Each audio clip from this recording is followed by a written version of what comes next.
Hello, everyone. I'm at Dave Chensky. This is at Joy of Napping. Hello. And we're going to talk about A Quiet Place. Before we begin, we just want to say that we're going to spoil A Quiet Place. So if you don't want to know any spoilers, you don't want to know what happens at the end, definitely stop watching. Come back after you've finished.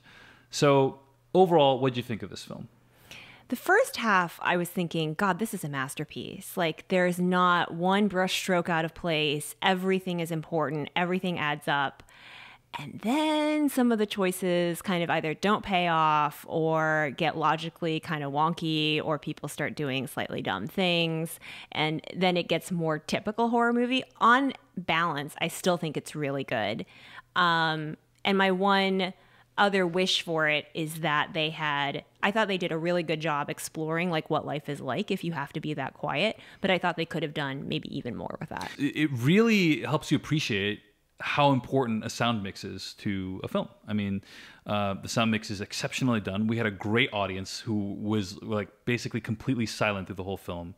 And you just really understand like how impactful the sound mix is in building tension, in providing jump scares, in just setting the environment and the scene, and of course all the original sounds for the creature effects as well. Like because that creature doesn't exist in real life. So I thought, like, from a technical perspective, really well done. I do want to comment on how inventive and well thought out a lot of the set pieces are, and how well thought out they're set up. You know, I think it really helps you appreciate like the concept of just like casually establishing things like the grain silo at the beginning of the film, right? And then later on, the grain silo comes back in a big way. And then the truck, I knew when that kid was in the truck right, that was going to be important. A big deal. You know, like you see these things earlier on in the film, then you see them later, and they have different meaning. And also, components of these locations are then used as part of the set piece. So, like the grain silo has a door that falls off, and the kids then use it to like protect themselves against. You know, it's like just really well thought out, and I was really impressed with how effectively they were able to pull these off and like seed these concepts in, and then like use them as part of the action scenes. So yeah, I think overall pretty good movie. Now that being said, I just felt like these people seem like they have it together, like they have the whole setup together. They have this whole lighting system. They have sand poured out in like configurations like for miles long, apparently, to prevent people from hearing them. You know, who knows what happens when it rains, but whatever.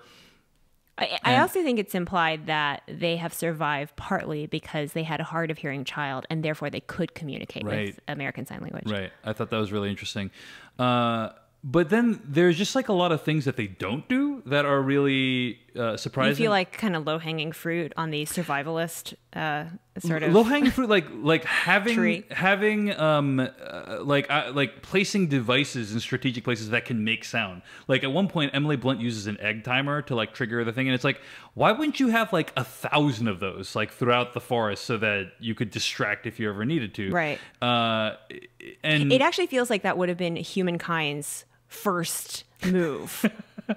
Yeah. Go underground, build bunkers, and like have random noisy things at different so that places. you can trigger them, and then you go buy cereal in the morning. You know what I mean? Like, so that was kind of odd that they didn't do. They did some of that. They had this rocket with the fireworks and stuff that was going to distract, but like, it felt like they didn't have enough of those things. You know, so that's one thing. I think you basically just don't like it in a horror movie when people are not as smart as kind of what you think a baseline average audience member would be. And you think that people would have figured that one out. Yeah, I mean, good horror movies like Green Room or whatever, like the people are smarter than you. They're like, oh my gosh, like I wouldn't even have thought of that. And like this person did. This horror movie is like, I thought of like 5 things that you could have done that you didn't do, but they that's the thing, is they're set up to be really competent, right? They have this whole lighting system and everything, and meeting place whenever. So they clearly know their stuff, but they just gaps in their knowledge, apparently. Right? On the other hand, they somehow are able to maintain fields of corn with no horses, no machinery, and I assume they're just quietly, silently plowing and weeding on their. I don't know. There's some stuff that also strained credulity for me. What did you think of the main, the daughter's arc, where she is responsible in some way for her brother's death in the first scene, which is like super impactful. Like, Yeah. what an amazing opening sequence in this film where they kill off one of the children and like also in really effective fashion, and also like establish how the world works in a really efficient way. You know, like Emily Blunt, like her kind of screaming but not being able to scream. She Right. like covers her mouth. yeah, It's yeah. like heartbreaking Yeah. moment. You Yeah. know, like so. She actually also falls to her knees because, and when you see that, you realize this thing is so lethal. There's nothing she can do. She's not even going for it. She's not even going to Yeah. try and save him because she's like, this kid is completely Yeah. effed. So really great opening sequence. But what did you think of, you know, this daughter is struggling with like her responsibility, her culpability, and then has like a rough relationship with her dad. Did that really land for you? It didn't. It didn't feel believable to me at all. And I think what would have made it helpful is if she had been 5 years older, Okay. like a more rebellious age where people typically like act out in sort of those ways, like against their parents, because it felt to me that she was young enough and malleable enough that she probably should have understood the level of danger she was putting herself in through a lot of her, you know, choices. She seemed like unable to even process that her dad was doing something for her when she was like getting these different iterations of hearing aids. And I don't know. What do you think? Do you think that's a fair? I thought it was okay. I thought it was okay. I didn't think, you know, it's a challenge to have a film like this to take place in the course of like a day or two, where you're trying to like establish these characters and do Do so. you think they through- tried to have too much arc for her?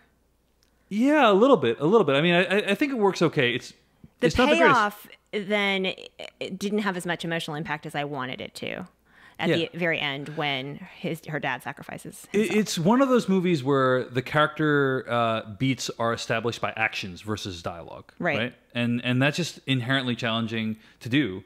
And I think they did an okay job at it. It wasn't Yeah. bad, but it wasn't like It's not the I wasn't like, actress's fault. I thought she did a you know, good job. when John Krasinski's character at the end is like, you know, saying "I love you," I'm like, oh, like this should be really moving to me, Right, but exactly. it's only okay. Like Exactly. I'm not super impacted by it because I didn't feel like the connection and that whole dynamic was really super well established. Right.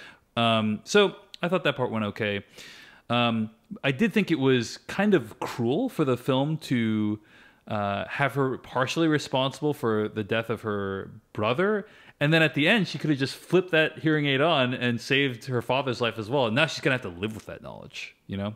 So, Yeah. I mean, I think she's already had sort of a tough road to hoe, but I felt like you and I both agreed that the hearing aid and just sort of the high frequency, I guess, noise being the vulnerability for a monster with extremely acute hearing was maybe something that someone would have stumbled on earlier, yeah, I think that's right. if not her.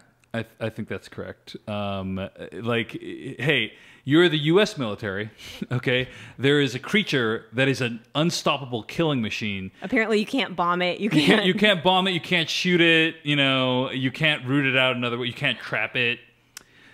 But it can hear extremely well. It also like opens up its exoskeleton and has It's this like pulsating hearing. oral organ. Yeah. So yeah. What are you going to do? Apparently nothing. Which is what, like, no. I mean, we have a military that apparently uses heavy metal to torture people, right? Like, or interrogate people, like to Heavy break metal down music. Music, yeah, to break down their will. It's like you could have used the same thing on these guys. Like, it just felt like really like they were able to take out our entire defense infrastructure before we figured out. I think yeah. what was interesting is, in order for that to happen, my assumption would have been that there are many hundreds of thousands of them or millions of them. Yeah. But it was like 3 in this area. Yeah. So, and then there were still a fair number of survivors based on the like sort of fires that we saw lit around. Yeah. Which was interesting. They didn't go any deeper into that, like what society is like. But I thought that was very interesting. Yeah, the movie leaves a lot unsaid, and I actually kind of dig. I dig that part, right? Yeah. Like you don't want them to explain. Like every Tuesday we have a meeting at the Council of the Survivor. You know, like you don't want any of that. It's just like, oh, you see the lights, and you're like, oh, okay, like It answers the question: are they the only ones or right? not? Society has like kind of rebuilt itself in some small way around Right. this whole concept. But not enough to use the radio. The latter part of the film just felt kind of really weighted against the parents in terms of how caring they were or how vigilant they were, I felt, you know. But here's a bigger, broader question, which is it, you know, this movie I feel is in many ways a metaphor for parenting, right? And it's also a metaphor for the concept of, can you bring a child into this horrible, effed up world? And because they're having new kids, like life finds a way, things go on. I assumed they ran out of contraceptive options. Sure, but you don't think so? I mean, the movie starts with them in like a pharmacy, doesn't it? You know, that's true. You know, like, I mean, guess, maybe the other people who light the fires raided all the condoms. I don't know. It felt irresponsible on some level to like have another kid until you kind of know things are better. But I think the implication is also that she's grieving the other kid and that this is in some ways a replacement kid. Fair not enough. a replacement kid. That's not fair. But like you know, to sort of atone for that. Yeah. Okay. Fair enough. You also know that they're religious because they pray at the meal. Yeah. So maybe they believe that like God will protect their child or something like that. But it did feel to me that like by having a kid, they are imperiling the entire family, right? In a pretty major way. How many silent childbirths are you aware of? Yeah. So, and it kind of raised the question, like, is it a metaphor? Like when parents have a child in our reality, they're not imperiling the entire family, like from a life or death perspective, but they are draining the family's economic resources and draining the family's like emotional attention and so on and so forth. So it almost felt like, you know, a metaphor for like actual parenting today in some way. No, but see, it's all fine because first of all, Emily Blunt pregnant is like fitter and thinner than I am not pregnant. And then when they have the baby, it's the quietest baby that has ever been born. And so it's all fine. They weren't imperiling anything. Yeah. Yeah. Good point. I didn't think about it like that. I think it's actually ridiculous that baby doesn't cry. Like if you're going to make it be a baby, like the act of childbirth, you can see that Emily Blunt is like really having to restrain herself through the act of it, although it really doesn't take very long and doesn't seem that bad. But of course, your fear is that the baby's going to cry. They build a box to put the baby in so the cries can't be heard. And then it turns out even when the baby's in the same room as the monster, it doesn't matter because the baby's not crying anyway. Yeah. Yeah. So anyway, the ending of the movie, they discover that the hearing aid can kill the monsters, basically, or in combination with the shotgun can kill the monsters. Yeah. And since there's only 3 in the known vicinity, and we see 1 die and 2 on the way, problem solved. Problem solved. It's going to be fine. So this movie felt like maybe it cost $10 million to make instead of 5, and that extra bit I thought really showed. Like, I thought it was visually quite lovely. You know, it's like got a number of the things of low-budget horror movies, like relatively constrained number of sets, relatively constrained number of actors. In this case, I guess you barely have to pay them because most of them don't speak. But I thought what I'm trying to say is, there are a lot of movies out there that cost an incredible amount of money, like an Infinity War, a heavy CG blockbuster, got to like do well overseas. And then there are very low budget movies that we're seeing come out. And I wish that sometimes we could have things that are a little bit more in the middle. And this one feels just a little bit more in the middle. Does that make sense? Yeah, just totally. a little higher quality all around. Totally. Like the monster looked good. That cost money. Yeah. Good job all around. I'm really glad that this movie is doing really well, and it's a horror film, you know, and it's great to see horror as a genre thrive because I think a lot of interesting work happens there. So those are our thoughts on A Quiet Place. Hope you enjoyed this video. I'm at Dave Chensky on Twitter and YouTube. This is at Joy of Napping on Twitter. Thanks for watching. We'll see you in the next video.